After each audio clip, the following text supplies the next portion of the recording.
there's so much shit to master in jiu-jitsu. It's so vast. It seems like it's getting So crazier much. too with the advent, like the more attention that people are putting on leg locks these days. Yeah. It seems like I'm watching jiu-jitsu and I'm like, man, I see transitions on the ground that I understand, but when I see some leg lock transitions, I'm like, I have no idea where these guys are going. Yeah. I just see scrambles. I'm not sure. I'd have to watch that again and again and again to see how he set that up. Yeah, you just got to get it broken down to you in a system. It's just like the rubber guard, because you have 5th degree, 6th degree, 8th degree black belts out there in Brazilian Jiu-Jitsu, and they never really looked into the rubber guard at all, and they think, oh, they just throwing their legs up and they're grabbing their leg, and then there's an arm bar or a triangle and guys slip out, and then they're just grabbing their ankles. They don't realize how precise and microscopic it is. And that's what I used to think of leg locks. I thought leg locks were you just jump on legs. I'm a black belt and I'm still thinking this until about a year ago.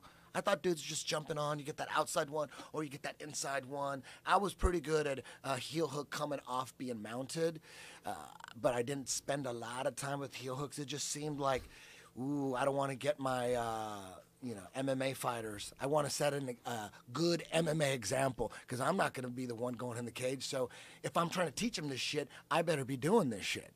So I thought it's not a good idea to always go for leg locks. If you're going to do MMA, it's a great like second or third option, last resort. Nothing's working. You can't take the guy down. You tried and maybe you almost got him down. You almost passed his guard. The guy's a beast. It's not working. Nothing's working. He's throwing you around. Nothing's working.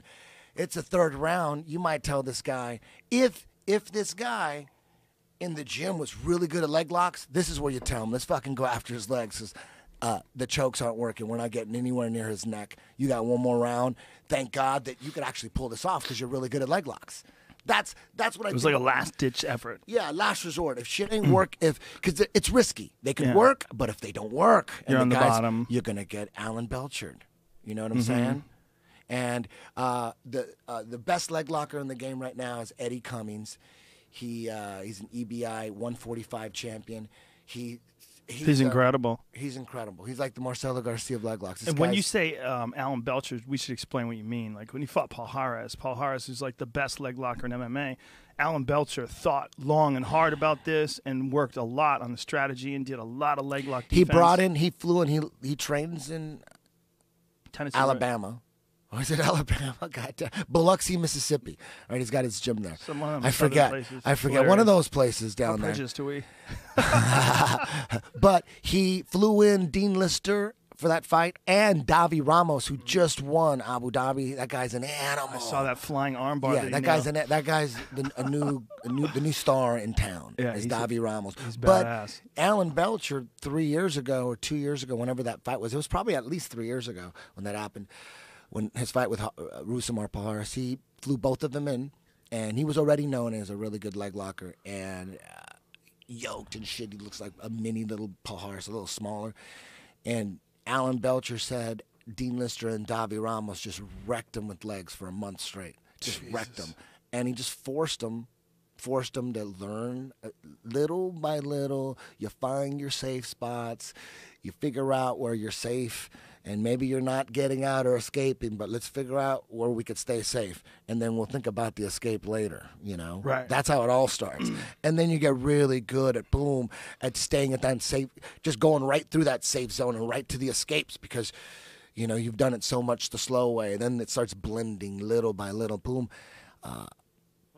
But anyways, Alan Belcher eventually learned how to deal with leg locks. Amazingly. Yeah. And then he proved it in the octagon in the UFC against the scariest leg lock guy out there. Still, to this day, still the scariest leg lock guy out there.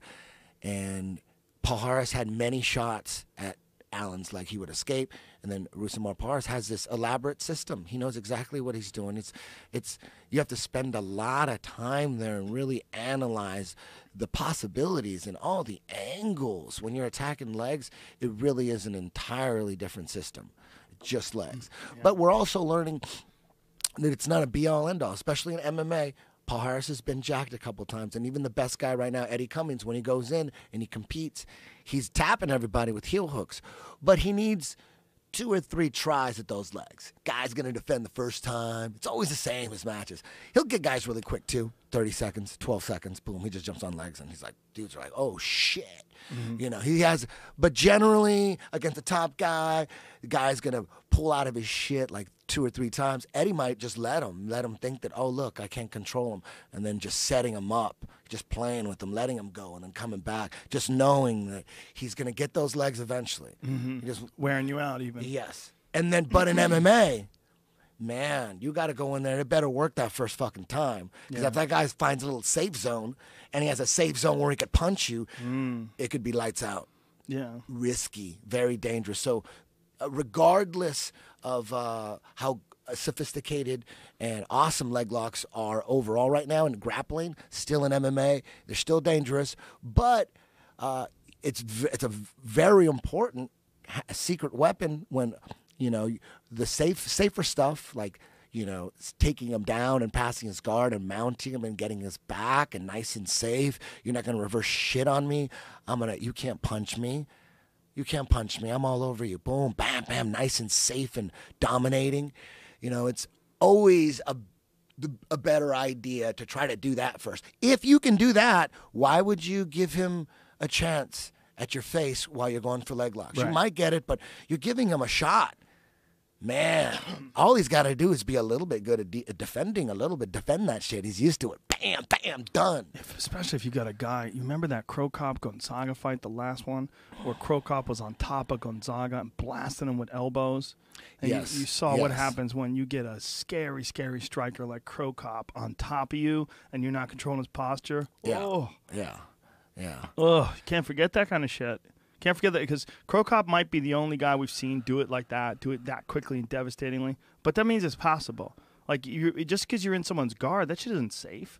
You know, like Tito never had the kind of speed and precision as a striker that Crow Cop has. So Crow Cop's elbows, even his short elbows, are just so devastating. But Tito used to fuck guys up from inside their guard.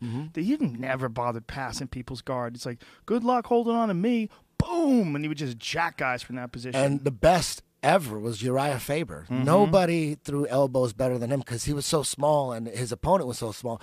He could lay and pray in someone's full guard. Lay and pray. Lay on him. Just because top guy's got to clinch too. Bottom guy's throwing elbows. Bottom guy could punch. So if you're in someone's guard, you're in some danger with strikes too and submissions if the guy knows what he's doing. But he would pick dudes up. He'd be land prey, but then he would like spring up like he's doing some kind of like back extension. He'd pick him up and then slam him on the ground, followed by an elbow, like a rhythm. Pa-pa, pa-pa. He'd lift him up. Pa-pa. He'd lift him up. Pa-pa. It was a fucking amazing rhythm. That was the King of the Cage days, right? No, that was WEC days. Oh, was it? That was before the UFC bought the WEC. This was back when it was in that in Lemoore, Santa Barbara, California? Yeah. Somewhere in San Luis Obispo or some shit. Yeah, it's way up north, right? Yeah, and he used to fuck people up like that. But then he learned how to pass the guard, and he got really good at Jiu Jitsu.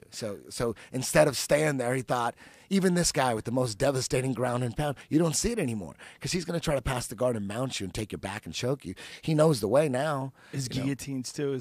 When he gets a hold of dudes' necks, he's so nasty. Yeah. His guillotines are just so tight and quick. When you think of someone, you try to think of a UFC fighter who's known for a special submission that like Ronda, you're like armbar, Ronda, armbar, bam. False ass you know what I mean? triangles. Bam. There's only a few guys that you see the submission right next to him, right when someone talks about him. And Uriah Faber, he's got that little special guillotine he does. There's so many different ways to guillotine necks, so many different ways. And the way that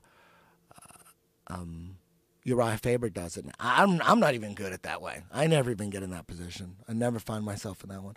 It's like a whole beautiful little path and just a dangerous choke. I really got to sit down and look into it, really, now that I'm thinking about it and talking about it. I'm like, what am I doing? There's just so much to do. That was the beginning of this conversation. Yeah. There's so much to teach. I have to write shit in my notes.